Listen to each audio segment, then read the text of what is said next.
நம்ம வீட்டுல இருக்கிற ஒரு பெண்மணிய இதே மாதிரி ஒருத்தர் பேசியிருந்தா அவங்க ஒத்துப்பாங்களா? நான் ஒண்ணு கேட்டேன். அது வந்து உங்க ஏஐல மேனிபுலேட் பண்ணி வேற மாதிரி எடிட் பண்ணி ஒரு நேரட்டிவ் கொண்டு வராங்க. எங்க தண்ணி வருதோ இல்ல அங்க தண்ணி வரணும். காவிரி சொன்ன நேரட்டிவ் கொண்டு வரதுக்கு தலைவர்களே திமுக தான். 162 பேரு திமுகவோட ஆட்சியில பேஸ்புக்ல வந்த ஒரு விஷயத்த ஃபார்வர்ட் பண்றதுக்காகவோ அல்லது ட்விட்டர்ல ஒண்ணு ஃபார்வர்ட் பண்றதுக்காகவோ உள்ள தள்ளினாங்க. ஆனா சம்பந்தப்பட்ட அத்தனை பேருக்கும் தெரியும் இது த்ரிஷாவையும் விஜயும் என்ன மாதிரி சம்பந்தப்படி ஒரு அழுக்குத்தனமா பேசுனதுங்கிறது எல்லாருக்கும் தெரியும். Issues let us discuss on debate on Kaveri, let us debate on NEET.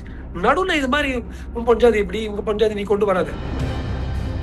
52% ஓட்டு எங்களுதுடா, நாங்க போட மாட்டோம்டான்னு சொல்லி பெண்கள் என்னைக்கு முன்னால வர்றாங்களோ இன்னைக்குதான் பெண்களுக்கு ஒரு மரியாதை. ஒரு ஸ்லிப் என்னமோ ஒண்ணு சொல்லிட்டோம், சாரிங்க என்ன தப்பு பண்ணிட்டேன், தப்புன்னு சொல்றதால என்ன கம்மியாயிடுவோம். இவங்க மட்டும் என்னமோ விண்ணுலகத்துல இருந்து வந்தாங்களா? இவங்க திமுக ஆளுங்க எப்பேற்பட்ட அசிங்கமான பாஷையில என்ன திட்டுறாங்கன்னு இவங்க ஆர் த டே சங்கீத் சொல்றது கஷ்டமா இருக்கு. ட்ரம்ப் அட்மினிஸ்ட்ரேஷன் அங்க பண்ற மாதிரி பண்றாங்க.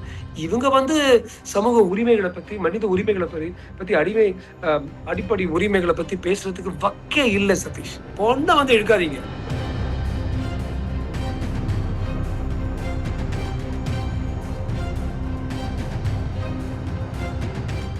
ட்ரெண்ட் டாக்ஸ் நேயர்களுக்கு வணக்கம். நான் சதீஷ். இன்னைக்கு நம்மளோட நேர்காணல யாரு இருக்கா அப்படின்னா டாக்டர் ராஜ்குமார் சார் தான் இருக்காங்க. வணக்கம் சார். வணக்கம் சதீஷ். வணக்கம். இன்னைக்கு வந்து பாத்தீங்கன்னா எதிர்கட்சி தலைவர் உதயநிதியை வந்து கைது பண்ணிருக்காங்க. என்ன ஒரு வழக்குல அப்படின்னா சிஎம் விஜய் அவர்களையும் த்ரிஷா அவர்களையும் மறைமுகமா டபுள் மீனிங்ல பேசியிருக்காங்க அப்படின்னு சொல்லிட்டு அரெஸ்ட் பண்ணிருக்காங்க. இதை பத்தி நீங்க எப்படி நினைக்கிறீங்க சார்? நான் வந்து ஆல்ரெடி ரொம்ப தரக்குறைவா இருந்துச்சுன்னு எனக்கு பட்டுச்சு.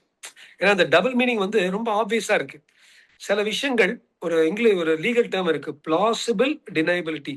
இது சுப்ரீம் கோர்ட் வரைக்கும் போனா நான் வந்து காவேரி தண்ணி பத்தி தான் பேசிட்டு இருந்தேன், த்ரிஷா பத்தி பேசலன்னு தான் நான் சொன்னேன் சொல்லி நிச்சயமா உதயநிதி தப்பிச்சுப்பார். பட் நான் அவங்க எல்லார்ட்டையும் சொல்றேன், நம்ம வீட்டுல இருக்கிற ஒரு பெண்மணிய இதே மாதிரி ஒருத்தர் பேசியிருந்தா அவங்க ஒத்துப்பாங்களா? அந்த டோன், அந்த பெயர் த்ரிஷான்னு கொண்டு வந்தது, இவர் சொன்னது எல்லாமே அது விஜய் த்ரிஷாங்க ஒரு கனெக்ஷன் இருக்கோ இல்லையோங்கிற ஒரு சர்ச்சை போகுதுன்னு தெரிஞ்சவங்களுக்கு இந்த காமெண்ட் வந்து ஆபாசத்தை ஒரு சுட்டி காட்டும்ங்கிறதுல எந்தவித ஒரு சந்தேகமும் இருக்காது. இல்ல இவர் இப்படிதான் சொன்னார்னு ஒருத்தர் அடிச்சிட்டோம். நான் ஒண்ணு கேட்டேன், வில்சன் சொல்றாரு அது வந்து உங்க ஏஐல மேனிபுலேட் பண்ணி வேற மாதிரி எடிட் பண்ணி ஒரு நேரட்டிவ் கொண்டு வராங்க.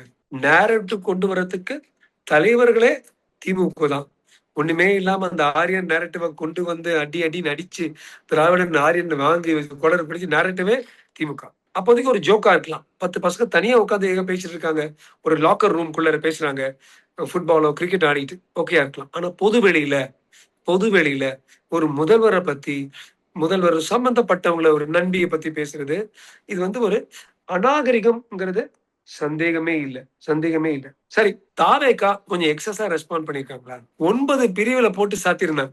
நான் ஒண்ணு கேக்குறேன், அது கொஞ்சம் எக்ஸஸா இருக்குன்னு வச்சுப்போம் சதீஷ். ஒரு 83 வயசு ஆளு யாரோ ஒரு பேஸ்புக் இவங்க எப்படி மோதியை பத்தி இவங்க எல்லாம் பேசலாம் திமுகங்கிறத அவர் ஃபார்வர்ட் பண்றாரு. அந்த 83 வயசு எழுத்தாளரை வந்து உள்ள வைக்கிறாங்க 4-5 நாட்களுக்கு. இது மாதிரி எனக்கு தெரிஞ்சு 162 பேரு திமுகவோட ஆட்சியில பேஸ்புக்ல வந்த ஒரு விஷயத்த ஃபார்வர்ட் பண்றதுக்காகவோ அல்லது ட்விட்டர்ல ஒண்ணு ஃபார்வர்ட் பண்றதுக்காகவோ உள்ள தள்ளினாங்க. இதெல்லாம் ஒரு நியாயம். கார்த்திக் கோபிநாத் இருக்காரு, ஐபிசி, தமிழ் ஐபிசி.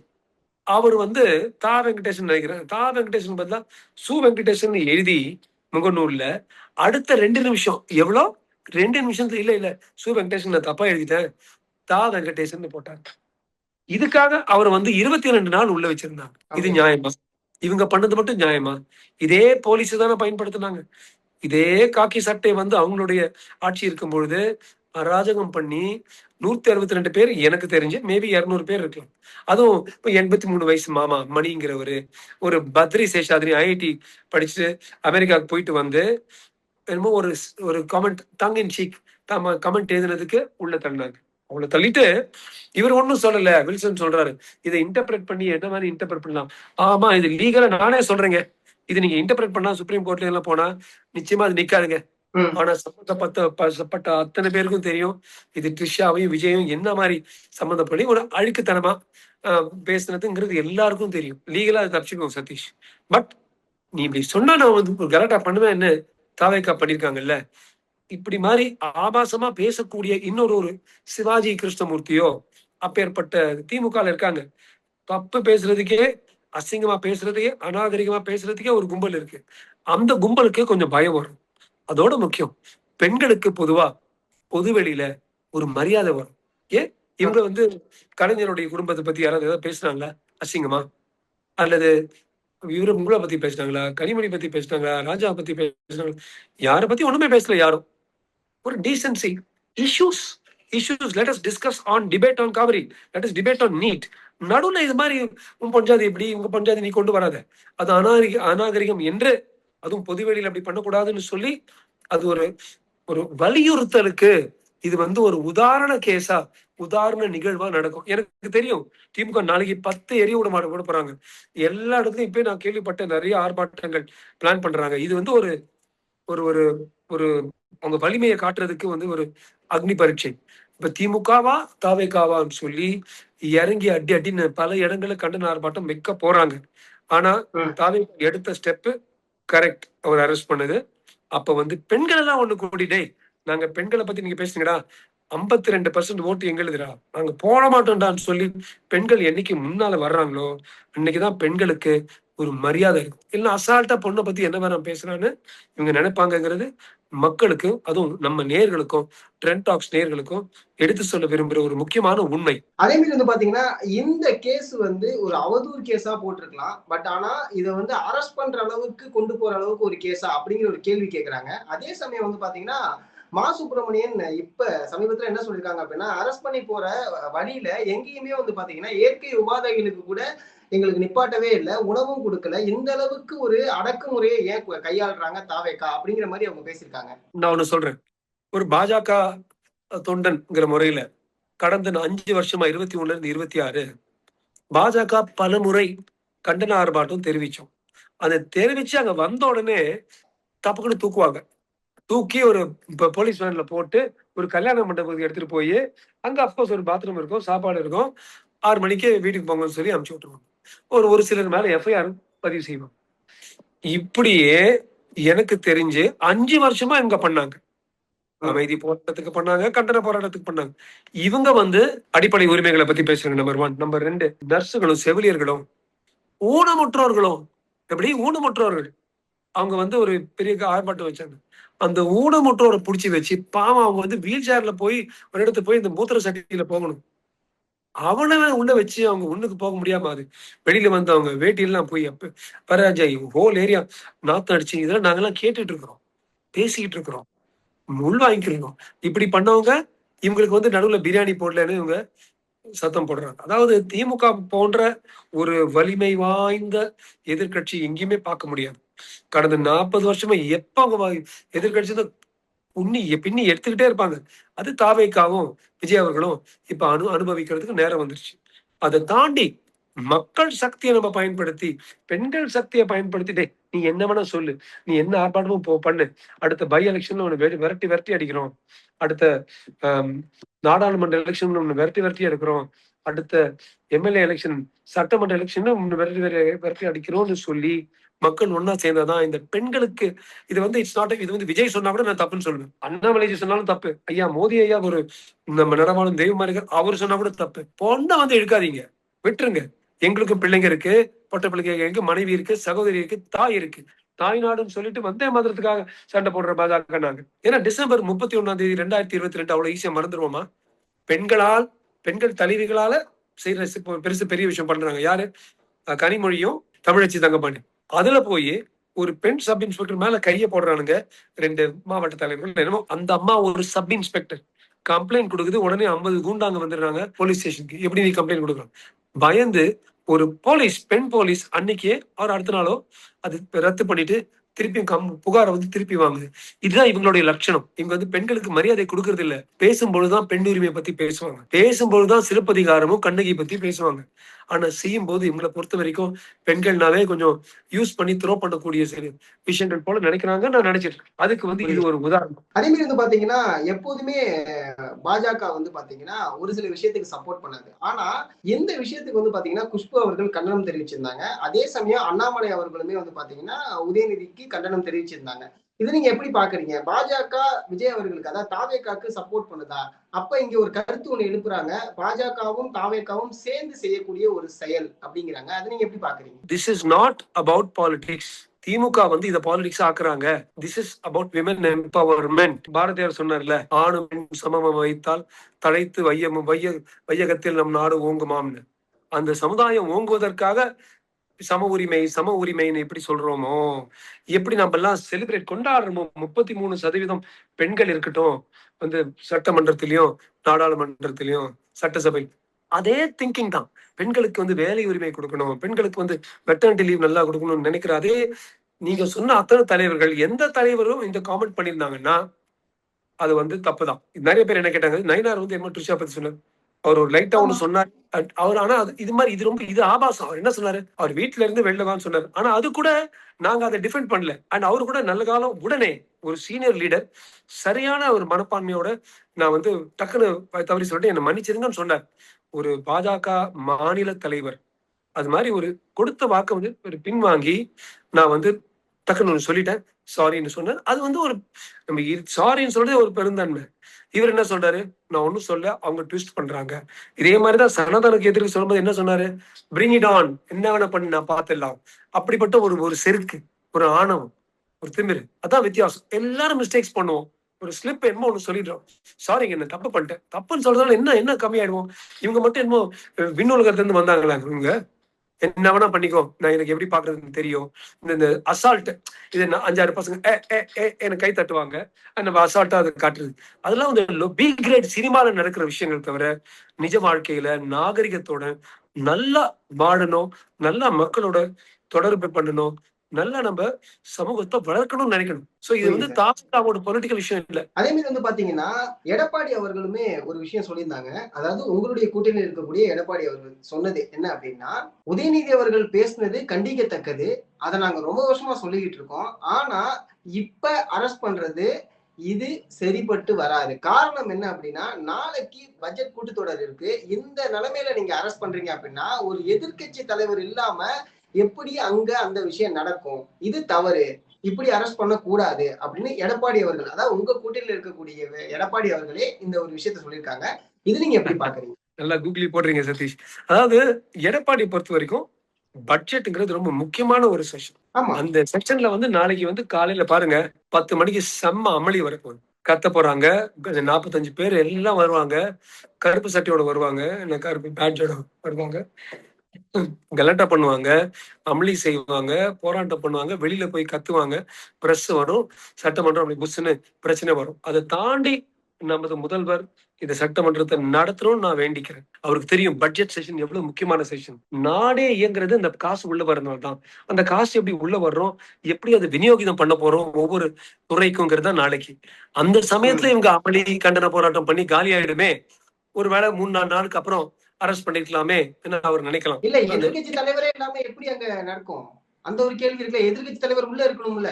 அவருக்கு பதிலாக அடுத்தது வரலாம், அசிஸ்டன்ட் டெபுட்டி வரலாம். ஆனா நாளைக்கு நடக்காதே, அமளி நடக்க போதே, போராட்டம் நடக்க போதே, கண்டனம் நடக்க போதே, கத்த போறாங்களே, கலாட்டா பண்ண போறாங்களே, உடைக்க போறாங்களே, அவங்களுக்கு ஒரு 20-30 பேர் அரெஸ்ட் பண்ணணுமே, அதெல்லாம் நடக்கும். சோ இதெல்லாம் நடக்கும். பட்ஜெட் சரியா இயங்க முடியாது, நாட்டுக்கு எங்க இருந்து காசு வரப்போகுது, எங்க கொடுக்க போறோம்ங்கிறது தெரியாம இருக்கலாமேங்கிற ஒரு அந்த நோக்கத்துல அவர் சொல்லியிருக்கலாம். அவர் சொல்லுவார். ஆனா அவர் சொல்லக்கூடிய வார்த்தை ஒண்ணு இருக்குல்ல, அதாவது என்ன மெயினா சொல்லியிருக்காங்க அப்படின்னா, பொய்க்கால் குதிரை அரசு இந்த செயலை செய்து கொண்டிருக்கிறது. பொய்க்கால் குதிரை அரசுனா அண்டர்ஸ்டாண்ட் பண்ணிக்கங்க. எல்லாமே ஒவ்வொரு இதுலயும் அதை பொலிட்டிசைஸ் பண்ணி விட்டுருவாங்க. இப்ப என்ன பொறுத்த வரைக்கும் இது ஆண்கள் வர்சஸ் பெண்கள், ஆணாதிக்கம் இருக்கக்கூடாதுங்கிறதுக்கு ஒரு என்ன ஒரு விஷயம் இது. ஏன்னா பெண்கள் வந்து அது மாதிரி போய் ஒரு ஆணுடைய அவங்க யாரு கேர்ள் ஃப்ரெண்டு பேச மாட்டாங்க, பொதுவா டீசெண்டா தான் பேசுவாங்க. சோ இது வந்து ஆணாதிக்கத்துக்கு எதிரே நாம் போடுற ஒரு போராட்டம், பல சமூக ஆர்வலர்கள் செய்யற போராட்டம். பட் பொலிட்டிக்கல் லீடர்ஸ் இருக்கும்போது, அரசியல் தலைவர்கள் இந்த ஒரு நிகழ்வையும் அதுல அவங்களுக்கு சாதகமா பயன்படுத்தி அதை ஒரு திசை திருப்பம் பண்ணி அது வந்து அதுல வந்து ஒரு அரசியல் வாக்கியம் கொடுப்பதற்கு அவங்க பயன்படுத்துவாங்க. அதான் நாங்க பாக்குறோம். தஞ்சாவூர் வரைக்கும் அந்த கேஸ் போட்டிருக்காங்க அப்படின்னா இழுத்தடிக்கக்கூடிய ஒரு விஷயத்துக்காக தான் எல்லாருமே சொல்றாங்க. இந்த நோக்கம் என்ன? நாளைக்கு ஒருவேளை எதிர்க்கட்சி தலைவர் உதயநிதி அவர்கள் இல்லாம அந்த பட்ஜெட் கூட்டத்தொடர் நடந்துச்சுன்னா என்ன மாதிரியான விளைவுகள்லாம் இருக்கும்? என்ன மாதிரியான பிரச்சனைகள்லாம் இங்க வரும்? Very good question. நல்லா கேக்குறீங்க. ஏன் தஞ்சாவூர்ல போட்டாங்க? அது யாரு கத்து கொடுத்தாங்க? இதோ உதயநிதி உங்க அப்பா அவங்களுடைய தலைமையில தான் கத்துக்கிட்டாங்க. ஒருத்தர் ஒரு Facebookல ஒரு சின்ன ஒரு விஷயம் போட்டா அவங்களுக்கு எதிர்க்க 5 கேஸ். ஒரு கேஸ் திருநெல்வேலி, ஒரு கேஸ் மீஞ்சூர், ஒரு கேஸ் வந்து தூத்துக்குடி. பாவம் அலைய விட்டாங்க. எல்லாமே ஒரு இடத்துல போடுங்கடா கேஸ் போட்டா ஒரு இடத்துல கூட போட மாட்டாங்க. அது கூட தள்ளி தள்ளி போடுவாங்க. இது எல்லாமே வெறும் திமுக ஆட்சியில வந்த விஷயங்கள் தான். பட் என்னன்னா இந்த கூட்டம் நடந்தது தஞ்சாவூர்ல. சோ கம்ப்ளைண்ட் வந்தது தஞ்சாவூர்ல. கம்ப்ளைண்ட் பதிவு பண்ண சிஎஸ்ஆர் எஃப்ஐஆர் போட்டது தஞ்சாவூர்ல, கிழக்கு தஞ்சாவூர்ல. அது பண்ணலனா நிச்சயமா இந்த வில்சன் போன்ற இந்த வழக்கை ஹேண்டில் பண்றவங்க சொல்லுவாங்க, நிச்சயமா சொல்லுவாங்க தஞ்சாவூர்ல போட்டு நீங்க மெட்ராஸ்ல வந்து பதிவு பண்ணுவீங்க. சோ இவங்களே அந்த பக்கா சட்டத்தின் விதிமுறைகள்ல இருந்து கொஞ்சம் கூட பிறழாமல் பண்ணணுங்கிறதுனால எங்க நடந்துச்சோ குற்றம் நடந்த இடம் 11:30 மணில இருந்து 12 மணி. நான் படிச்சேன் இந்த குற்றப்பத்திரிகை. யாரு இவங்க சோ கொடுத்திருக்காங்க, இந்த ஸ்டேஷன்ல கொடுத்திருக்காங்க, இங்கதான் நடந்துச்சு, இது இங்க இருந்து வந்து போலீஸ் வந்து எடுக்கிறாங்கிறது எல்லாமே குற்றம் பதிவு எல்லாமே விதிமுறைப்படிதான் பண்ணிருக்கு. அவர் நியமிக்கலாம். முடக்கிறதுக்கு பண்ற செயலா இது? எதிர்கட்சி எந்தவித கண்டன போராட்டமும் கூட அவங்க அலோவ் பண்ணல. யாரு? திமுக. இவங்க பண்றாங்க. அவங்க சும்மா இருக்காங்க. இந்த அளவுக்கு அவங்க சும்மா இருக்காங்க. இவங்களை கூட எங்களெல்லாம் போட்ட மாதிரி வேன்ல போட்டு டப்புன்னு கல்யாணம் பண்ணி தூக்கிட்டு போயிருக்கலாம். இந்த அளவுக்கு விட்டாங்க. என்ன கேட்டீங்கன்னா விஜய் கவர்மெண்ட் வந்து டெக்னிக்கலி எங்க பாஜக கவர்மெண்ட் பாசிசம்னு 2 வாக்கியங்கள் ஒரு வாக்கியங்களை எதிர்க்கிறாங்க. எங்களுடைய கொள்கை எதிரிகள் தான் அவங்க. அப்படி இருந்தோம் ஓரளவுக்கு நல்லா தானே அந்த அவங்க நோக்கம் லட்சியம் ரொம்ப கிளியரா இருக்கு. லஞ்ச லாவண்யம் இல்லாம பண்ணணும். அதே மாதிரி வந்து பாத்தீங்கன்னா இந்த இடத்துல வந்து 2 விதமா சொல்றாங்க. ஒண்ணு வந்து ஒரு டெமோக்ரஸியே இல்லாம இந்த ஆட்சியில வந்து நடந்துகிட்டு இருக்கு. இந்த ஆட்சியிலயுமே சமூக வலைதளங்கள்ல பேசக்கூடியவங்களை அரெஸ்ட் பண்றாங்க. சமூக வலைதளங்கள்ல கருத்து சொல்லக்கூடியவங்களை அரெஸ்ட் பண்றாங்க. கருத்து சுதந்திரமே இந்த ஆட்சியில, அதாவது தாவேகாவோட ஆட்சியில இல்ல அப்படின்னு சொல்லிட்டு தொடர்ச்சியா விமர்சனம் வைக்கிறாங்க. அதை நீங்க எப்படி பாக்குறீங்க? நோட் பண்ணீங்க டாக்டர் JS ராஜ்குமார். போலீஸ் நிறைய பேர் நம்ம போடுறதெல்லாம் 5 லட்சம் பேர் 10 லட்சம் பேர் பாக்குறாங்க. என்னுடைய முகநூல், என்னுடைய எக்ஸ், என்னுடைய இன்ஸ்டால போய் பாருங்க. திமுக ஆளுங்க எப்பேற்பட்ட அசிங்கமான பாஷையில என்ன திட்டுறாங்கன்னு எங்க மனைவியில கண்ணீர் விடுறாங்க. எங்க டெய்லி உங்களை 10 பேர் உங்களை தெய்வம் நீங்க காப்பாத்துறீங்கன்னு சொல்லுவாங்க. இவங்க ஆர்ந்த டே சங்கீத் சொல்றது கஷ்டமா இருக்கு. என்ன வந்து ஒரு 100 மடங்காவது 100 முறையாவது டே சங்கீத் உன்னை என்ன பண்றோம் பாரு, உங்களுக்கு உங்க சங்கியம் அடிச்சு புதைக்கிறோம்னு. அவங்க பேரு பாலு DMK பேரு அது மாதிரி. அப்கோர்ஸ் நீங்க கேட்டீங்கன்னா என்ன சொல்லுவாங்க, எங்க அப்பா பேரு DM கிருஷ்ணகுமார், சோ நான் DMK பாலுன்னு வச்சுக்கிட்டேன். இதுக்கும் அந்த கட்சிக்கும் சம்பந்தமே இல்லை, கழகத்துக்கும் சம்பந்தமே இல்லைன்னு பேசுவாங்க. ஆனா அப்படி அபாசமா பேசுறது திமுக. ஒரு அதிமுகவும் ஒரு தாவேகா ஆளும் அது மாதிரி பேசுனதே இல்லை. பாஜக வந்து ரொம்ப டீசென்ட். என்னுடைய பர்சனல் எக்ஸ்பீரியன்ஸ், ஒரு மாசத்துக்கு 2 கோடி பேர் என்ன நம்ம சொல்றதெல்லாம் பாக்குறாங்க. அதுல வந்து பல்லாயிரம் காமெண்ட்ஸ் வருதுல ஃபர்ஸ்ட் காமெண்ட்ஸ் திமுக. இவங்கள ஏன் அரெஸ்ட் பண்ணல? நீங்க வேணா திமுக இருக்கும் பொழுது நான் சொன்னேனே, நான் கணக்கு எடுத்தேன். ஒரு 3 வருஷத்துல 3-4 வருஷத்துல 162 பேர் உள்ள தள்ளியிருந்தாங்க அநியாயத்துக்கு. 10ஆம் கிளாஸ் 12ஆம் கிளாஸ் பொண்ணு என்ன ஒண்ணு ஃபார்வர்ட் பண்றதுக்கு ட்ரம்ப் அட்மினிஸ்ட்ரேஷன் அங்க பண்ற மாதிரி பண்றாங்க. இவங்க வந்து சமூக உரிமைகளை பத்தி, மனித உரிமைகளை பத்தி அடிப்படை உரிமைகளை பத்தி பேசுறதுக்கு வக்கே இல்லை சதீஷ். அவ்வளவு மோசமா அவங்க பண்ணாங்க. இப்ப தாவேகா ஆட்சி, இன்னைக்கு நான் இதை போடுறோம்ல, இது கமெண்ட்ஸ் பாருங்க ட்ரெண்ட் டாக்ஸ்ல எவ்வளவு பேரு திமுக டேய் உன்னை எப்படி பண்ணும், கெட்ட வாயை திறந்தா கெட்ட வார்த்தைகள், 2வது 3வது வாக்கியம் கெட்ட. நாங்க அதை கண்டுக்காம விட்டுட்டே இருக்கிறோம். நாய் பார்த்து சூரியனை பார்த்து குறைக்குதுன்னு. பட் இந்த கல்ச்சர் நிச்சயமா திராவிட கல்ச்சர், அதுவும் திமுக தான் ரொம்ப பண்றது. அதே மாதிரி வந்து பாத்தீங்கன்னா மேகதாது அணை விவகாரத்துல இருந்து மக்களை திசை திருப்பறதுக்காக இந்த ஒரு கைது வந்து முன்னெடுத்திருக்காங்க. ஏன்னா மேகதாது அணை பத்தி பல விமர்சனங்கள் வந்துகிட்டு இருக்கு. அதே சமயம் இந்த ஒரு கைதை முன்னெடுத்தோம் அப்படின்னா அதுல இருந்து மக்கள் திசை திரும்பி இந்த கைதை நோக்கி நகர ஆரம்பிப்பாங்க அப்படிங்கிற ஒரு பார்வை இருக்கு. அந்த பார்வையிலுமே பல விமர்சனங்கள் வைக்கிறாங்க. நீங்க எப்படி பாக்குறீங்க? சின்ன ட்ரூத் இருக்கு, நானும் ஒத்துக்கிறேன். மேகதாதுக்கு வந்து மேகதாது அணைக்கு இவர் நேரா CM to CM போய் பேசலாம், அல்லது அவர் வெயிட் பண்ண சொல்ல. இப்ப ஆடிப்பெருக்கு அப்புறம் அவர் போறதா இருந்தாரு.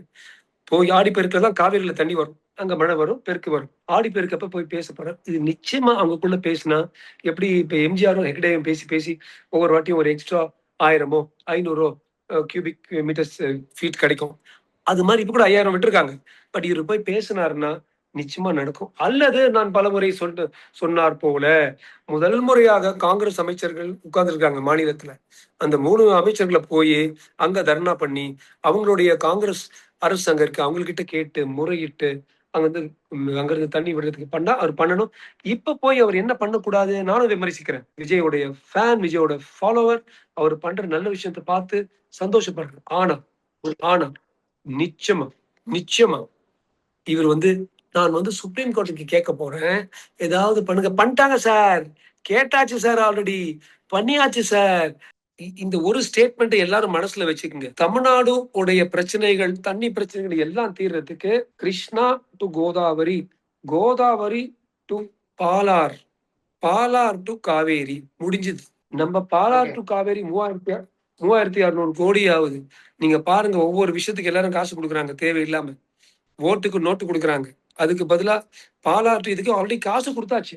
செக் பண்ணுங்க, காசு கொடுத்தாச்சு. எடப்பாடி ஐயா இருக்கும்போதே கொடுத்தாச்சு. கிருஷ்ணா கோதாவரி வந்து ஒவ்வொரு வருஷமும் அவ்வளவு எக்ஸ்ட்ரா அடிச்சுட்டு போகுது. இஞ்சம்பள்ளிங்கிற ஒரு இடத்துல இருந்து பாலார் பின்னர் கொண்டு வந்து அங்கிருந்து இந்த அணைக்கட்டுக்கு கொண்டு வந்தது தான் கரெக்டான பிளான். அது ஏன் அப்படி பிளான் பண்ணாங்க? இது பேர் ஜல் சக்தி. தவறி அவங்க ஜல் சக்தின்னு பேரு வச்சுட்டாங்கப்பா. நம்ம ஆளுங்களுக்கு உடனே எரிஞ்சிடும். அது வந்து ஏன் நீங்க வந்து தண்ணீரின் சக்தின்னு ஜல் சக்தி நம்ம எப்பா அவன் சான்ஸ்ல சொல்லிட்டு போறான், மணிப்பூரியில சொல்லிட்டு போறான், ஏதாவது சொல்லிட்டு போறான். தண்ணியை கொடுக்குறான்ல அவன். அது பண்ணிட்டோம்னா அணைக்கட்டு வந்து சேர்ந்துடும். இது வந்து 2ல இருந்து 5 வருஷம் ஆகும். இந்த இம்ப்ளிமெண்டேஷனுக்கு இது வந்துருச்சுன்னா இந்த பிரச்சனையே இருக்காது. நான் அவங்க கிட்ட சொல்லிடலாம், கர்நாடகா கிட்ட நீ எப்ப வேணா நீ விடு, வேணாம் நீ விடாத, இங்க பாத்துரும். ஒண்ணுமே இல்லைங்க. சென்னையில தண்ணி வந்து இதுவுமே கழுவுறதுக்கு இல்லாம கஷ்டப்பட்டுருக்காங்க மக்கள். சென்னையில 10 டிஎம்சி 1000 மில்லியன் கியூபிக் ஃபீட் கொடுக்கறதுக்கு ஆயத்தம் ஆகிட்டாங்க, கமிட் பண்ணிட்டாங்க. நம்ம நாட்டுக்கு இது வரைக்கும் தமிழ்நாடுக்கு அவங்க வந்து 70 100 கொடுக்கறதா கமிட் பண்ணிட்டாங்க. ஆனா நம்ம ஆளுங்க வந்து கரெக்ட், விஜயோட ஆட்கள் அங்க கேட்டிருக்காங்க, முதல்வர் 200 கொடுங்க. 1000 மில்லியன் கியூபிக் ஃபீட் வந்தா இந்த காவேரியில அவங்க கொடுக்குறாங்களோ இல்லையோ பிரச்சனையே இல்லை. சோ நம்ம பெர்மனன்ட் சொல்யூஷன்ஸ்க்கு பார்ப்போம். பியூரோகிராட்ஸ் மாதிரி யோசிச்சு பெர்மனன்ட் சொல்யூஷன். இது வந்து இன்னைக்கு இவ்வளவு விடு, அவன் அன்னைக்கு 3500 விடுறான், இன்னொரு நாள் 2000 விடுறான். இங்க வந்து நம்மளுக்கு வந்து அடிப்படுது குருவை. அப்ப திருப்பி நம்ம சண்டை போடுறோம். இதெல்லாம் சின்ன சின்ன வெறும் பேண்டேட் வைக்கிற மாதிரி. வெளியே ரத்தம் வந்துட்டு இருக்கு, குத்தி இருக்காங்க, மேல பேண்டேஜ் வச்சு என்ன நான் சர்ஜன் ஓபன் பண்ணு, உள்ள போய் தைச்சு சரிப்படுத்திரு, பிரச்சனை தீந்துரும். அங்க ரத்தம் வராது, காவேரி தண்ணி வரும். எல்லோரும் இன்றைக்கு இந்த பதிவு பார்த்த அப்புறம் ஜல் சக்தி யோஜனான்னு பாருங்க. ஜல் என்றால் நீர், சக்தி திட்டம். எப்படி இந்த இருக்கிற இந்த ரைபேரியன் ஸ்டேட்ஸ், தெலுங்கானா, ஆந்திர பிரதேஷ், தமிழ்நாடு, பாண்டிச்சேரி, கர்நாடகா, இந்த 5 மாநிலங்களுக்கும் நீர் கரெக்டா விநியோகிதம் செய்யறதுக்கு ஒரு பொன்னான எதிர்காலம். நம்ம பசங்க, பேர பசங்க, கொள்ளு பேருங்களா வாழும் பொழுது தண்ணி கரெக்டா வரும். அப்ப அவங்க பேசுறது இந்த காவேரி பிரச்சனை பேச மாட்டாங்க, உதயநிதி ட்ரிஷா பத்தி சொன்னதை பத்தி பேச மாட்டாங்க, ஜல் சக்தி யோஜனா பத்தி பேசுவோம். Let us think positive, let us think what we can do for the கண்ட்ரிங்கிறது என்னுடைய தாழ்ந்த விண்ணப்பம். ரொம்ப நன்றி சார், உங்க நேரத்துக்கு நன்றி. தொடர்ச்சியா சந்திப்போம் சார், என்ன நடக்குது அப்படிங்கறத பார்ப்போம் சார். நன்றி sir. Always there for Sathish, trend talks and trend talks நேயர்களுக்கும் நன்றி, வணக்கம்.